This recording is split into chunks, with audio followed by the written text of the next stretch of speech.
Redneck Wizard coming back at you. I know it's been a long time since I've done a video.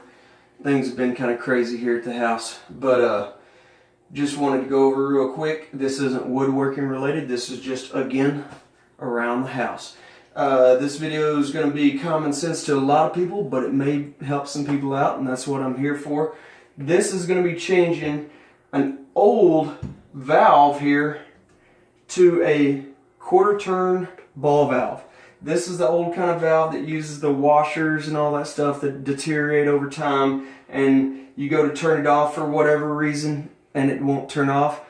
It's time to change the valve. So what we're going to do is we're going to go from looking like this to this. This is a brand new Sharkbite 1/2 inch to 3/8 compression quarter turn ball valve with a new scutcheon plate. Alright, and so that's what we're going to do here. So what I'm going to do, I've already turned the water off to the house. Obviously I've already changed that valve out, and so most of my water is drained out of the lines. But I'm going to cut this one off right now. I'm going to start off with a hacksaw because this valve was sweated on, meaning it was soldered on. And so there's a little bit of solder that dripped on the bottom edge of it. I'm going to cut the valve off, and then I'm going to use a pipe cutter to cut back far enough to where I have nice, clean copper pipe.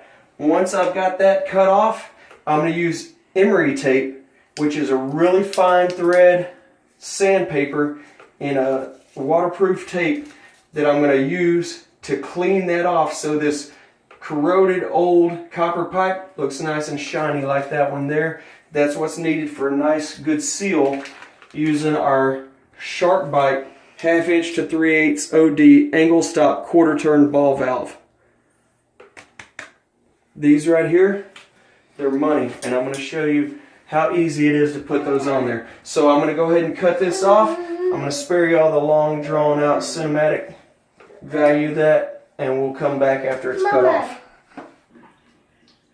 So we've cut this valve off now with the hacksaw. Now you can see on the walls here that we've had some water spray, and I've had the water turned off to the house for quite a few minutes here, at least 10 minutes. It's important that when you're doing anything like this, you want to turn on other faucets in the house, as many as you can, to let that water drain out of the lines. If you have a 2-story house, it's even more important, especially if you're working on the bottom floor, because all of that gravity is going to bring the water down to where you're cutting the lines off. So open as many faucets as you can, just leave them open. All of that will fill back up when you turn the water back on. What I've done now is I've cut this valve off with the hacksaw. It left me with a nice jagged, crooked cut.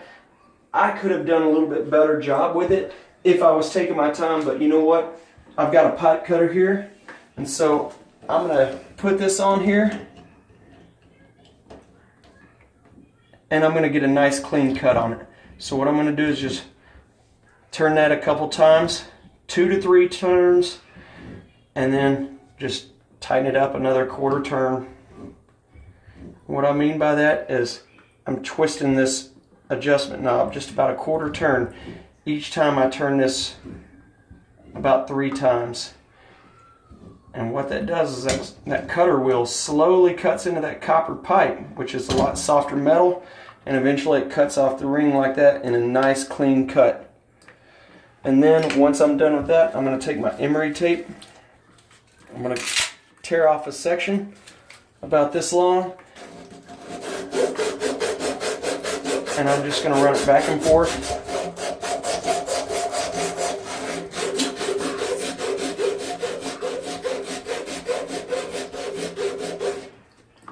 Making sure that I get top, bottom,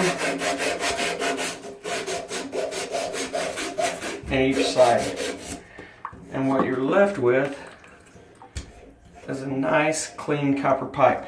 Now you can see on here this old rusted scutcheon plate.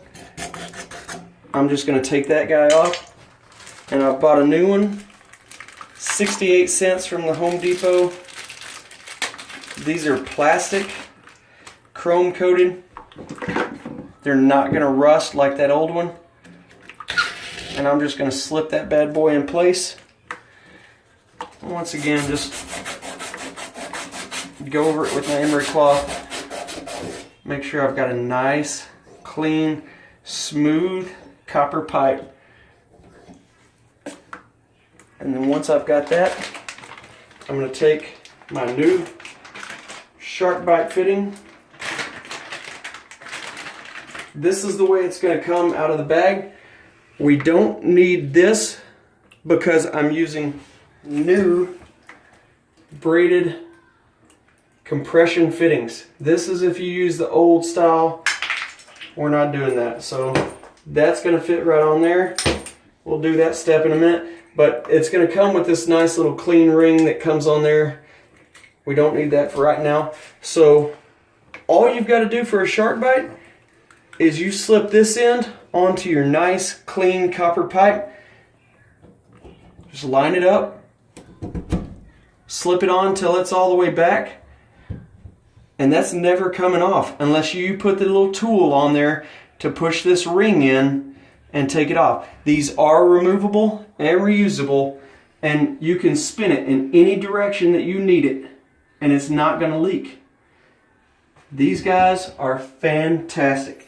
They're well worth the $1 extra. In fact, I say $1 extra because the compression valve that I saw at Home Depot today was $8.97. This was $9.72. So less than $1 more. You've got this that's guaranteed not to leak, and you don't have to mess with getting the compression just right and all of that. It just slips on there and it's not going to leak. I'm done now. And so I'm ready to put my new vanity cabinet in here, hook up the plumbing. It's good to go.